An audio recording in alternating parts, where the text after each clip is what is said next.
biasanya dilakukan pada kondisi gawat darurat ya. Karena bilas lambung ini biasanya dilakukan pada pasien-pasien yang mengalami keracunan ataupun perdarahan intra-abdomen, trauma, kecelakaan, terjadi perdarahan yang masif banyak. Nah, bisa kalau pada fasilitas pelayanan kesehatan yang terbatas sebelum dirujuk ke rumah sakit ya sebagai pertolongan pertama. Biasanya karena perdarahan intraabdomen juga kalau udah banyak perdarahannya biasanya stop untuk tindakan invasif, yaitu laparotomi. Biasanya dilakukan tindakan laparotomi. Nah, pada keracunan ini sebetulnya pada bilas lambung ini dilakukan biasanya keracunan pada pasien-pasien yang sadar. Ya, kalau pasien tidak sadar masih menjadi pertentangan. Kenapa? Karena pasien yang tidak sadar berisiko untuk terjadinya aspirasi. Ya, kalau pada kecuali katanya kalau kondisi darurat yang memang dia harus dikeluarkan. Gitu. Nah, keracunan zat-zat korosif juga tidak dianjurkan untuk dilakukan bilas lambung. Contohnya, kalau keracunan zat korosif, nanang, minum baygon, dibawa ke UGD, ya, dibawa ke UGD minum ini, nah itu tidak boleh, tidak disarankan ya, untuk apa? Bilas lambung karena itu zat korosif. Nah, jadi kalau bilas lambung itu diawali dengan pemasangan NGT. Tujuannya untuk mengeluarkan isi lambung ya dan mengeluarkan racun yang ada masuk ke dalam tubuh. Bilas lambung berdasarkan hasil penelitian efektif untuk pasien-pasien yang keracunan kurang dari 1 jam. Biasanya kalau sudah lebih dari 1 jam, racun itu sudah terserap oleh tubuh jadi kurang efektif. Nah, itu. Sekarang kita pasang NGT dulu. Ya, Bu. Pasang NGT itu prinsipnya bersih ya. Iya. Bersih. Steril lebih baik. Iya. Tapi memang prinsip kita bersihkan dulu hidung pasien. Iya. Kan kalau di SOP itu pakai lidi. Saya tidak, kalau saya sih nggak ini sih emang di tes. Tapi kalau pakai lidi, kapas itu takutnya kapasnya ketinggalan karena kapas itu lunak. Ya, jadi lebih aman menggunakan kasa. Jadi kita menggunakan kasa, ambil kasa. Sama ya tahapannya tadi, nyapa pasien, jelaskan tujuan, dekat-dekat wajib. Udah, saya langsung ke tindakan ininya. Kita ketemu pasti langsung sini. Udah, ya. Bersihkan satu, ambil lagi ya, bersihin lagi. Nah, sampai bersih. Nah, kita memasukkan NGT itu pada lubang hidung yang kira-kira paling bersih. Ya, jangan lupa diukur. Nah, karena ini pada keracunan, biasanya kita siapkan tempat kayak apa? Kalau kencing mendingan suka ditampung. Putih itu yang kayak obat ya. Ini biasanya untuk ambil cairan lambung yang tahu jenis racunnya apa. Ya, nah kita ukur dulu gimana ukurnya.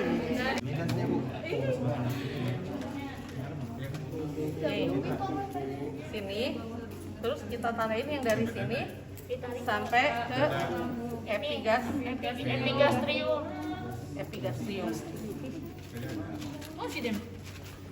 Ini, terus kita klem. Kasih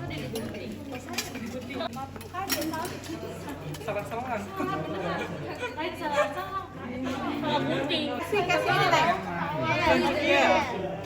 Jelinya kita masukkan sebetulnya 10 sampai 20 cm aja ya, tidak semuanya. Tapi ini karena pada pantem nggak masuk kalau nggak dikasih jeli. Nah, sebetulnya sih cukup sih jeli ya sampai di sini nanti. Oke. Kita masukkan. Kalau kita memasukkan bang ini kepala harus sejajar dengan ini, ya. Ini misalkan gitu ya. Ini mah pengganjal aja ya. Ya misalnya diganjal di bagian saya. Sama kepalanya. Jalan-jalan, weh.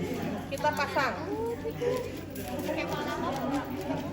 Oke, Bapak suruh apain kalau pas Saya masukkan ya Pak ya, tarik nafas, bismillahirrahmanirrahim, masuk. Ya. Sakit Pak, suruh nawas nggak? Adem kayaknya. Tapi biasanya kalau masuk ke saluran pernapasan, Edu pernah ya, saya juga ngelihat masuk ke selang belum ini juga kalau udah masuk ke saluran pernapasan dia udah kerasa tersedak gitu ya. Itu harus langsung dihentikan. Terus dicabut. Nah, itu nanti kita ukur. Nah, ini kan sudah masuk. Nah, Panas banget bang. Gerah. ini dulu kita Gua siapin. mau olahraga gerah mulu. Ada 3 cara kan untuk mengetahui. Yang pertama apa? Ya, pakai squat ini. Kembali nih. Tiba-tiba Nah. kembali. Terus kita iniin. Nah, ini kan tetap diklem ya. Diklem sudah. Kita masukkan dulu. Ini 10. Kayak ambil aja dulu ya. Kan buat squid dulu, ngambil dulu. Apakah dia masuk ke lambung atau tidak. Kita ambil. Nah, kalau keluar cairan warna kuning atau ini ya, berarti dia masuk ke lambung. Kita ambil.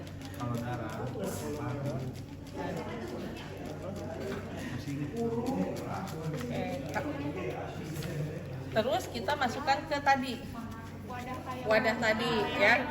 Misalkan wadah ke ini urin ya, dimasukin terus nanti untuk dibawa ke lab ya. Nah, terus cara yang kedua yaitu dengan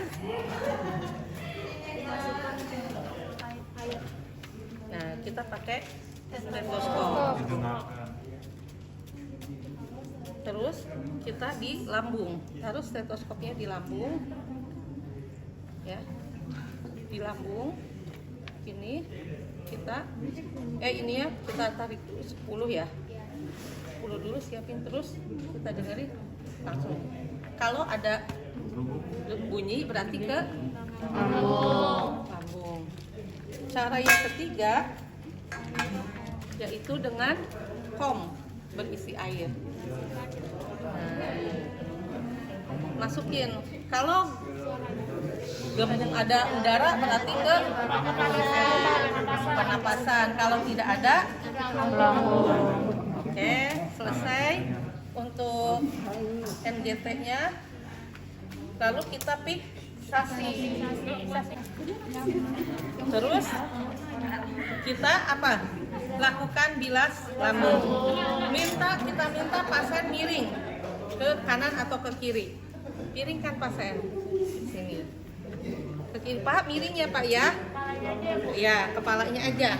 Miringin kepalanya aja. Lalu kita siapkan untuk membilasnya itu cairan NaCl atau air biasa. Jangan air biasa, ya. Boleh air, jangan air hangat, air biasa, air suhu ruangan atau NaCl. Nah, kita masukkan dulu ini.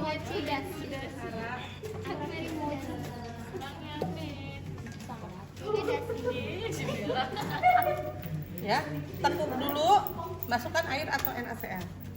Kan mestinya tadi ada gelas ukur, Neng. Di gelas ukur, misalkan kita mau masukin 150 cc dulu pertama. Kan ini juga nggak nampung, masukin. Ya, ini tinggi ya, seperti kita ngasih makan aja. Lepas, lipat lagi, masukin lagi, misalkan 50 cc, lepas. Atau mau 100 cc boleh, per 100 cc masukin lagi, lepas. Nah, ketiga kita klem dulu, tunggu sampai 1 menit. Kan kom, kita siapkan kom di bawah. Setelah 1 menit kita buka klemnya, ya, kita buka klemnya, kita alirkan, keluarkan. Nah, gini di sini ya, biasanya keluar sendiri cairan di dalam lambung. Sudah, ternyata masih agak merah, belum bersih. Jadi kita melakukan bilas lambung itu sampai bening. Air bersih yang keluarnya bening gitu. Ya, sama dengan air yang kita masukkan. Oke. Ini kita lagi, kita pasang lagi. Kan udah sekiranya tadi keluar ya, sesuai ini. Masukin lagi. Masukin lagi 100 cc kali. Oke. Nah, udah. Lalu 1 menit lagi kita tunggu. Setelah itu kita buang. Ya, maksimal kurang lebih jangan lebih dari 500 cc sih. Ya, kalau dia masih banyak terjadi perdarahan segera rujuk ke rumah sakit. Gitu. Setelah ini boleh kita pakai kalau nggak ada kom, adanya ini di rumah sakit jarang ada kom ya. Kita bisa pakai ini apa? Urin bag. Jadi ini kita samping ke urin bag. Nanti darahnya di sini. Nah, karena ini kan kalau urin bag juga nanti cairan yang udah kita masukkan berapa keluar berapa. Di sini agak ada yang terpantau. Boleh itu mah, tapi kalau di SOP pakai kom ya. Nanti berapa cc yang keluar nanti pakai gelas ukur. Itu ini aja modifikasi. Gitu ya. Karena bilas lambung ini biasanya dilakukan di fasilitas kesehatan yang alat-alatnya terbatas sebagai pertolongan pertama. Itu juga makanya dilakukannya di UGD, jarang di ruangan mah. Kalau udah ke ruangan udah penata laksanaan terapi pengobatan ya. Sebetulnya kalau pasiennya bisa muntah, keluar muntah banyak, keracunan makanan atau minuman, kayaknya nggak perlu dilakukan bilas lambung. Sudah kita evaluasi, lalu selesai kita melakukan ini setelah kita observasi jumlah cairan yang sudah kita berikan berapa. Misalkan kita memberikan 3 kali 450 cc. Pada bilasan pertama airnya seperti apa, bilasan kedua gimana, bilasan ketiga gimana.